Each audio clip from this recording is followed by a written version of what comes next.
Hello viewers, welcome to my YouTube channel showbiz world. آج کی video میں ہم آپ کو کہانی سنانے جا رہے ہیں ایک باہمت لڑکی کی، جس کی معذوری اور زندگی میں آنے والی مشکلات اسے آگے بڑھنے سے روک نہیں پائی۔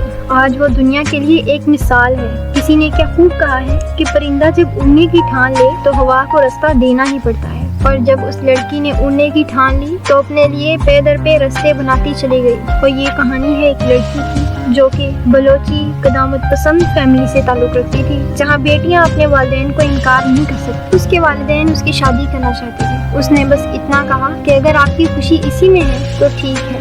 حالانکہ اس شادی میں اس کی اپنی پسند شامل نہ تھی، اور 18 سال کی عمر میں اس کی شادی کر دی گئی۔ اور پھر اس کی زندگی میں شادی کے ٹھیک 2 سال بعد ایک بھیانک حادثہ پیش آیا، اور یہ حادثہ تھا ایک کار ایکسیڈنٹ۔ وہ اپنے شوہر کے ساتھ کہیں جا رہی تھی۔ راستے میں اس کے شوہر کو نیند آ گئی اور ان کی گاڑی کو ایک حادثہ پیش آیا اور گاڑی ایک کھائی میں جا گئی۔ اس کے شوہر نے چھلانگ لگا کر اپنی جان بچا لی، لیکن وہ خود کو نہ بچا سکی اور وہ گاڑی میں ہی رہ گئی۔ اسے شدید چوٹیں آئیں، اس کا بچنا کچھ ناممکن سا لگ رہا تھا۔ اس کا دایاں بازو، کندھا اور ریڑھ کی ہڈی ٹوٹ چکی تھی، اور اس کی تمام پسلیاں بھی ٹوٹ چکی تھیں۔ انہیں ہاسپٹل پہنچا دیا گیا، لیکن اس حادثے نے اس کی زندگی پوری طرح سے بدل کر رکھ دی۔ اور ایک دن ڈاکٹر اس کے پاس آئے اور کہنے لگے، میرے پاس تمہارے لیے ایک بری خبر ہے۔ میں نے سنا ہے کہ تم آرٹسٹ بننا چاہتی تھی، لیکن اب تم ایک گھریلو خاتون بن چکی ہو اور تم دوبارہ کبھی پینٹنگ نہیں کر سکو گی۔ اور ڈاکٹر نے اسے بتایا کہ تمہاری ریڑھ کی ہڈی بری طرح ٹوٹ چکی ہے اور تم کبھی چل نہیں سکو گی اور تم کبھی ماں نہیں بن سکو گی۔ اور اس دن اس لڑکی نے اپنے آپ سے سوال کیا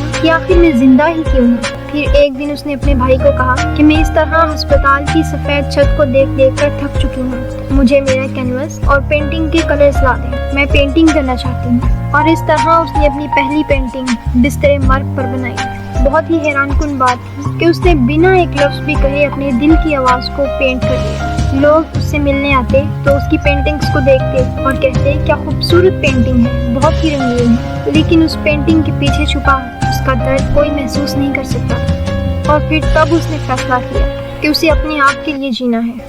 اس طرح موت کے بستر پر بھی اس لڑکی نے جینے کی امید نہیں چھوڑی۔ کہتے ہیں نا، اگر تم ہارنے سے نہیں ڈرتے تو کوئی تمہیں ہرا نہیں سکتا۔ تو اس لڑکی کو بھی کوئی نہیں ہرا سکا، اور اس لڑکی نے بھی سوچ لیا تھا کہ اسے کسی انسان کے لیے مکمل نہیں بننا، بلکہ اسے خود کے لیے جینا ہے۔ اور پھر اس نے اپنے ڈر سے لڑنا شروع کیا، اور اس نے ایک ایک کر کے اپنے سارے ڈر لکھنا شروع کر دیے، اور اس نے فیصلہ کیا کہ وہ ایک ہی بار ان پر قابو پائے گی۔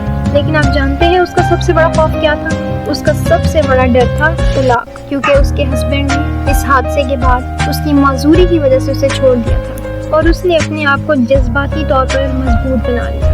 اور ایک دن اس کو پتا چلا کہ اس کا شوہر دوسری شادی کر رہا ہے، اور پھر اس لڑکی نے اسے میسج کیا کہ میں بہت خوش ہوں اور دعا ہے تمہارے لیے سب بہتر۔ اور اس کا دوسرا خوف تھا کہ وہ کبھی ماں نہیں بن سکتی، اور یہ بات سمجھنا اس کے لیے بہت مشکل تھا۔ پھر اس نے ایک دن سوچا، دنیا میں بہت سے بچے ایسے ہیں جن کو گود لینے کی ضرورت ہے۔ تو اس نے خود کو سمجھایا کہ رونے کا کوئی مقصد نہیں ہے، وہ کسی بھی بچے کو اڈاپٹ کر سکتی ہے۔ اور پھر اس نے ایسا ہی کیا، اور اس نے اپنا نام مختلف آرگنائزیشنز میں دیا اور بے صبری سے انتظار کرنے لگی۔ 2 سال بعد پاکستان کے ایک چھوٹے سے شہر سے اسے فون آیا کہ ہمارے پاس ایک بچہ ہے، کیا آپ اسے گود لینا چاہیں گی؟ وہ بہت خوش ہوئی اور بولی ہاں، میں اس کو گود لینا چاہوں گی، اور کہا کہ میں اس کو اپنے گھر لے جانے کے لیے ابھی آ رہی ہوں۔ جب وہ اسے لینے گئی تو وہ بچہ 2 دن کا تھا، اور آج وہ بچہ 8 سال کا ہے۔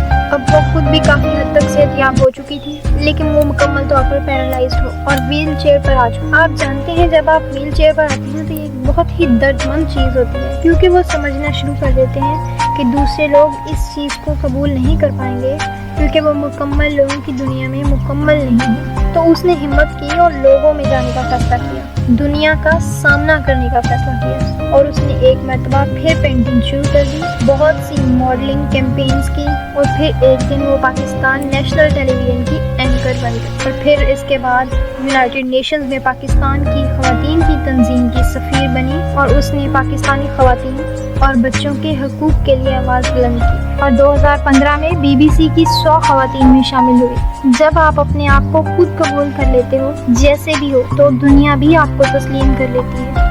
یہ آپ کے اندر سے شروع ہوتا ہے، شروعات ہمیشہ آپ کو خود ہی کرنی پڑے گی، اور اس لڑکی نے بھی ایسا ہی کیا۔ اور وہ باہمت لڑکی آج ایک ماڈل، اینکر، آرٹسٹ، سنگر اور موٹیویشنل اسپیکر ہے۔ کہتے ہیں نا، جو یقین کی راہ پر چل پڑے اسے منزلوں نے پناہ دے، جسے وسوسوں نے ڈرا دیا وہ قدم قدم پر بہک گئے۔ تو یہ تھی آج کی سٹوری۔ امید ہے آپ کو پسند آئی ہوگی۔ اپنے کامنٹس کر کے لازمی بتائیے گا کہ آپ کو یہ سٹوری کیسی لگی۔ اگر آپ نے ابھی تک میرے چینل کو سبسکرائب نہیں کیا تو میرے چینل کو سبسکرائب کریں اور بیل آئیکن کو پریس کر دیں تاکہ میری تمام ویڈیوز کی نوٹیفیکیشن آپ کو ملتے رہیں۔